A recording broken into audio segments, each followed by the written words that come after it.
नमस्कार दोस्तों, आप सबका मेरे इस YouTube चैनल मंच डॉक्टर देवेंद्र सेहरा शो पर स्वागत है।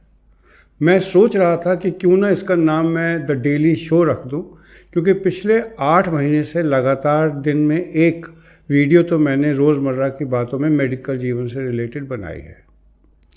आज हम डिस्कस करेंगे पैंक्रियाटाइटिस के बारे में, पैंक्रियाटाइटिस के बारे में, क्योंकि मैंने खबर पड़ी कि पिछले 2-3 दिन पहले मशहूर टीवी एक्टर सीरियल में जो काम करते थे ऋतुराज सिंह, उनकी डेथ हो गई 59 ईयर्स की एज में। और अखबार में आया कि उनको कुछ पैंक्रियाटिक इश्यूज़ थे और बाकी जगह हर जगह न्यूज़ दी गई कि उनका कार्डियक अरेस्ट से डेथ हुई है।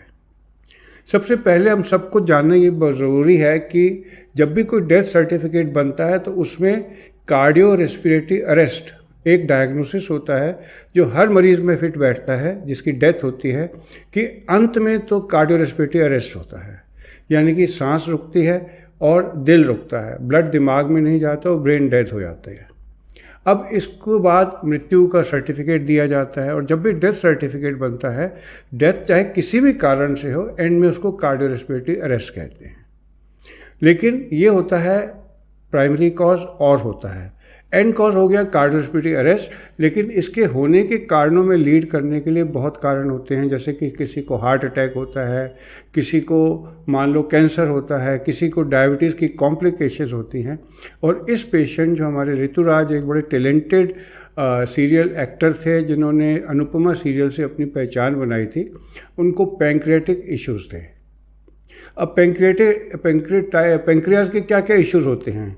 पैंक्रियाज में जो कॉमनेस्ट कारण हमारे देश में क्या दुनिया भर में मिलता है वो होता है पैंक्रियाटाइटिस। पैंक्रियाटाइटिस का मतलब होता है पैंक्रियाज का इन्फ्लामेशन।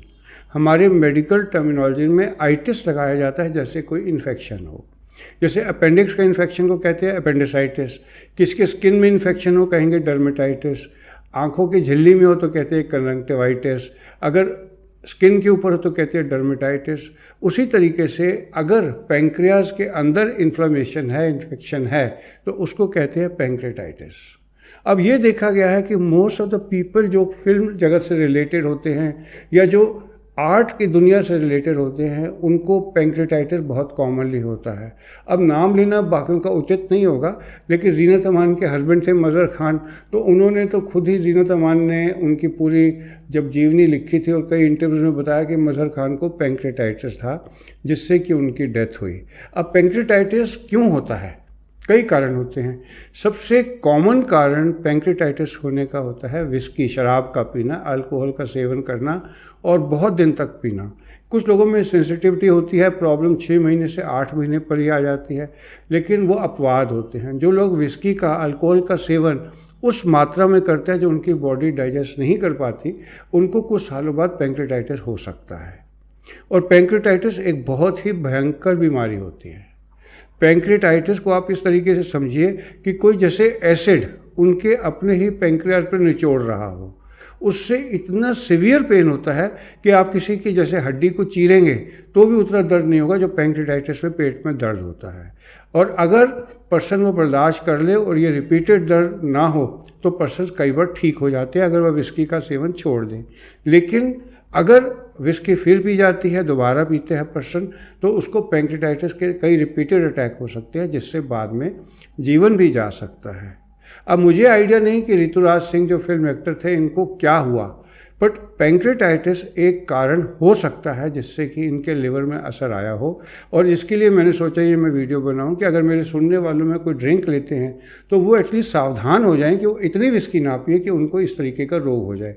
तो फिर कितनी ड्रिंक लेनी चाहिए इसके ऊपर मैं फिर आपसे बात करूँगा, बट सेफ्टी के लिए 60 ml ड्रिंक हफ्ते में एक बार, वो भी ज़्यादा है अगर मैं कहूँगा, अगर उसका लिवर ठीक है और पैंक्रियाज की कोई बीमारी नहीं है और फैमिली हिस्ट्री नहीं है। एक कारण तो पैंक्रियाटाइटिस का ये होता है, मैं नहीं जानता, मैं रिपीट कर दूं कि ऋतुराज सिंह को पैंक्रियाटिक इश्यूज क्या थे। और दूसरा कारण होता है जब पित्त की थैली में कोई पथरी हो, वो आगे जाकर पैंक्रियाटिक डक्ट में फंस जाए। जब भी हम खाना खाते हैं उसको डाइजेस्ट करने के लिए गॉल ब्लैडर के जूसेस निकलते हैं, पैंक्रियाज के जूसेस निकलते हैं जो आगे जाके इंटेस्टाइन में जाते हैं, ड्यूडेनम में। अगर किसी वजह से पथरी अटकी हुई है पित्त की थैली की, तो वो बैक प्रेशर मारती है, यानी कि वो पथरी पैंक्रियाज से स्मॉल इंटेस्टाइन में जाने की जगह दोबारा जूसेस पैंक्रियाज में चले जाते हैं। उससे क्या होता है, खाना हजम करने की जगह पैंक्रियाज हजम करना शुरू हो जाता है। फिर रेयर कारणों में क्या आता है, कई बार छोटे कीड़े होते हैं जो वहाँ अटक जाते हैं, कई छोटे छोटे कैंसर होते हैं जो वहाँ पर जाकर अटक सकते हैं। और एक इन्फेक्शन, वायरल इन्फेक्शन, अगर वायरसेस किसी भी किस्म के, जैसे डेंगू का वायरस है या और वायरसेस हैं, वो अगर हमारे पैंक्रियाज में जाएं तो वो पैंक्रियाटाइटिस कर सकते हैं। तो कारणों में एक तो आ गया ड्रिंक का सेवन, एक आ गया पथरी या कोई भी ऑब्स्ट्रक्शन जो पैंक्रियाटिक डक्ट के अंदर हो जाए, या इन्फेक्शन। इन कारणों से पैंक्रियाटाइटिस हो सकता है। तो हम सबको क्या सीख लेनी चाहिए, एक तो जो ड्रिंक है, विस्की, अल्कोहल किसी भी फॉर्म में, बियर हो, वाइन हो, क्योंकि कई पेशेंट्स आके कहते हैं डॉक्टर साहब मैं विस्की नहीं पीता, उसकी वाइफ कहते हैं नहीं सर ये बियर पीते हैं। तो एक डॉक्टर के लिए सेम है, चाहे आप बियर पिएं या आप विस्की पिएं, अल्कोहल कंटेंट इटसेल्फ पैंक्रियाटाइटिस को लीड कर सकता है। और अगर ड्रिंक नहीं करते, किसी पर्सन को पथरी है पित्त की थैली में, तो उनको चाहिए कि वो अपनी गॉल ब्लैडर का ऑपरेशन करा के टाइम रहते पथरी को निकलवा लें, नहीं तो ये पैंक्रियाटाइटिस कर सकती है। तो आज के लिए मेरा बस इतना ही आपको बोलना था। अगर आपको मेरे इस तरह के अपडेट को सीखने को देते हैं तो मेरी रिक्वेस्ट है कि मेरे इस चैनल को आप सब्सक्राइब कर लीजिए। आप सबका मेरे साथ जुड़ने के लिए धन्यवाद।